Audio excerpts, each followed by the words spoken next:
This is phenomenal. Like, this is ridiculous.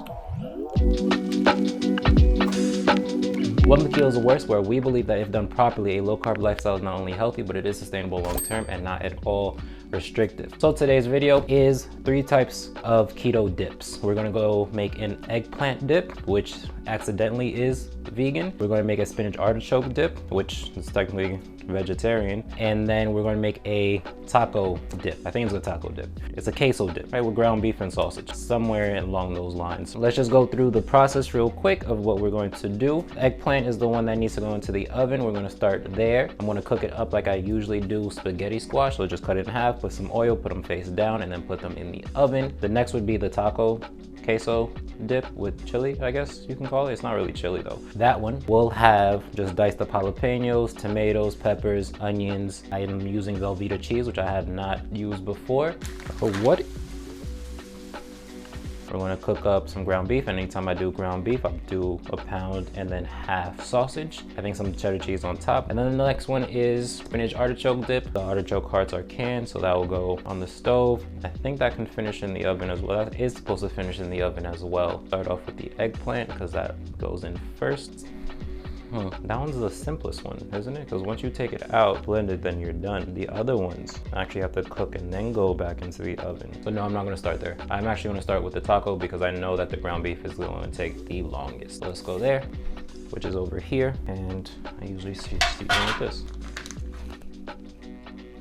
So usually I use half. This is 5, so that's annoying. The way you do this is you can just usually squeeze this out, do this in a gross way, and squeeze it all out of the casing. And this one's only half, so whichever one goes out first, which is this side, I'm just gonna twist this here and then push it all out. So anyone curious, the reason I do this is because I think that sausage is a little bit too fat, a little bit too greasy, and ground beef doesn't have a lot of flavor.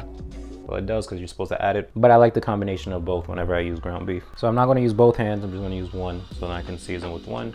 And yeah, so this is just a little bit of olive oil. Try and break up the sausage into it. So I'm not gonna use any of the like traditional stuff, just salt, pepper, garlic powder, onion powder, cayenne pepper, some chili powder. I think that's about it. Paprika, is there paprika too? That's it for now, so just, and season this side as well. Now, you don't have to, should I? Yep. And you can make sure that you get everything off that's spilled in the tray. Remember that this has cayenne pepper, now it's on your hand, so you have to wash that off, even though there is meat stuff on your hand too, so you should be washing it off anyway. Now this will go to a pan and just cook off. I'll put this aside real quick. We are going to try using this, see how this goes. So I'm gonna start it here. This looks a little bit bigger than what's allowed. Have to keep it in the center probably. Avocado oil. Now while that heats up, what can we do? Oh, this should have been heated up.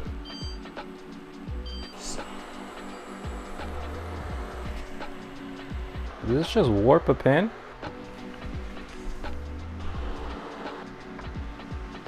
Okay, I don't know what just happened.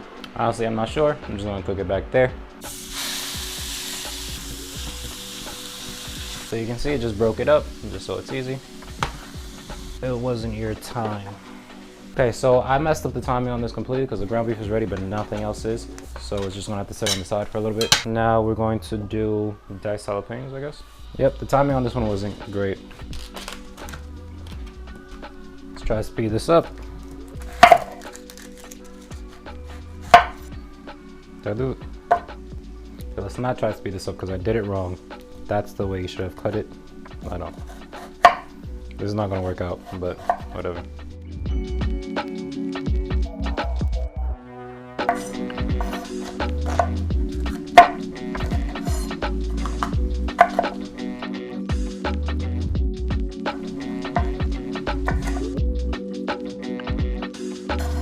Let me talk again. These are onions. These are jalapeno peppers. I'm gonna use a pepper and I guess a couple tomatoes.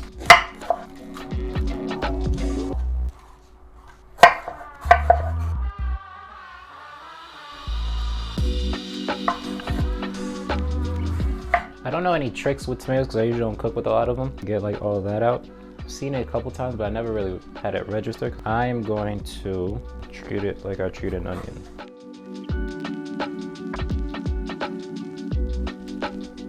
This is all the vegetables that are going into this little thing that we're doing. Cook these first, then put in the tomatoes. Is this enough or do you want 2?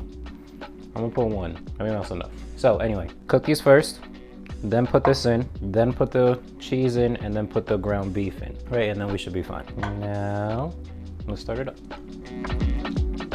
The eggplant should be next, finally. It's its turn. Or the spinach, there's a lot. Anytime you have something that is in water, always try to squeeze as much as you can out of it. Yeah, these are small enough. I don't even need this little plate.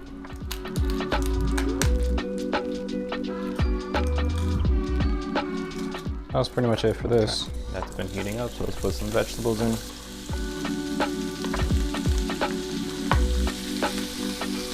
And just some salt. Bigger pan would have been better. I'm gonna put the ground beef in another dish. Cook the peppers and onions there. Break it up a little bit while I have the chance here. That was my bad. What is next now? That's that. That's over there. That's gonna cook up for a little bit. We can start with this. So let's heat this up. Going to do the eggplant real quick. So like I said, I'm going to do this like a spaghetti squash. So just put this olive oil, some salt, some pepper, some garlic powder, put it face down, then put it into the oven. So in goes the garlic, and as well as the artichokes. That was not even close to hot. Okay, so now I'm gonna add the tomatoes here. Forgot something about this. The eggplant dip has garlic in it, roasted garlic. I'm gonna cut off the top. There's a lot of olive oil in this thing. And then you don't have to worry about the skin because we're just gonna pop it up. But a whole bunch of olive oil goes in there. And then tight. Not gonna just go right next to it. And then this is already starting to happen, so what I wanna do is start with the cheese. Never did this before. I'm guessing it's just like cream cheese, but actually cheese. I mean, this is less real than cream cheese, but I'm gonna start with half. But what does this feel like? I stirred it up on purpose because I wanted to see how it looks. All right, let's break this up. I'm telling you, that rubber feel is not normal. What goes in there? Cream cheese. How much? Cream cheese and sour cream. Let's start with half. I don't know why I'm not cubing it up. That's a lot easier. It's gonna be about a cup, half a cup of sour cream.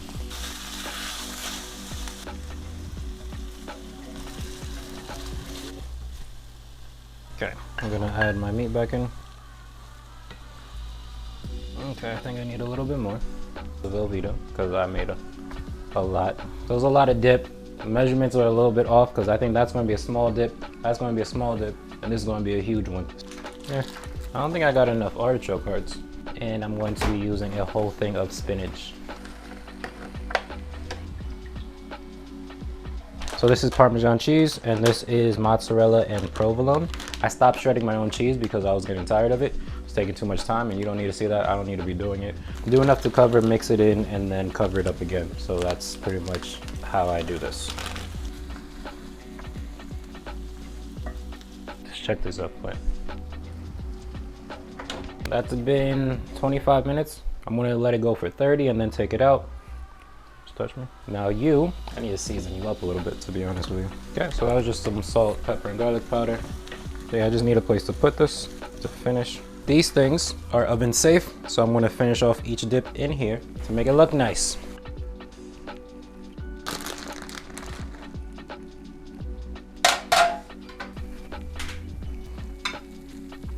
Now this one is cheddar jack. Cheddar, Monterey Jack, and cheddar jack. I'm not loading it up, just enough to present. So that's how this looks. And I'm going to broil on low. That just deflated, right? Like I wasn't watching, and that happened right here, right? Scoop you into something that's going to process. So what are we doing that into? Scoop in here. How are we going to do this without burning my hand? Fingers. This is difficult for me to do this while you were watching. Switch hands, squeeze it out like that. Yeah, this is all very easy. So I spoke too soon. I'm not going to do the next one like this because this is ridiculous. Let's do it this way. And look how pretty that looks. Now we scoop that out.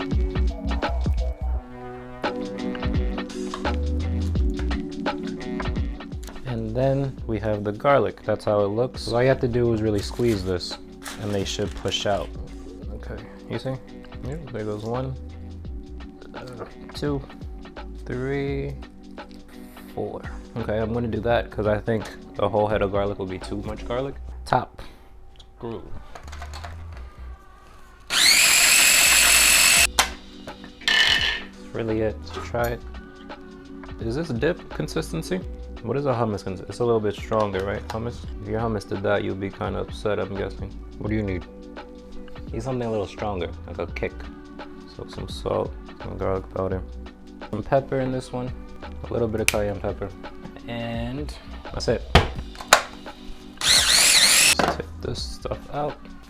This wasn't supposed to turn yellow, it's supposed to stay white. You ruined things. So that's how this looks. And now, how do you do this? No, that's not it. I'm trying to make it nicer to look at. I don't know. So on top of this, I wish I had like flaky salt, but we're just gonna put a little drizzle and some color. Red pepper flakes and parsley. That is it. These are your dips. Well, that's about it. This has been 3 versions of keto dips. To go through it, this was eggplant dip, which had some roasted garlic in it, and that was pretty much it with a lot of olive oil. This one was a sort of ground beef queso dip that became more of a ground beef dip with some cheese in it. And then this one is a spinach artichoke dip with some cream cheese, sour cream, and other cheeses. I really don't know what to say more because I'm going to be taking pictures of each of these, so I'm not going to try it. I just don't want to break it because I have a couple things to do right now. So if you are interested in learning more about how a low carb lifestyle can work for you and your long-term weight loss and maintenance goals, hit that subscribe button. If you like this type of video, hit that like button down there as well. Let me know what kind of dips that you like off a ketogenic diet or what dips you would want to become keto. I don't like how orange that one looks. Yeah, I will see you in the next one.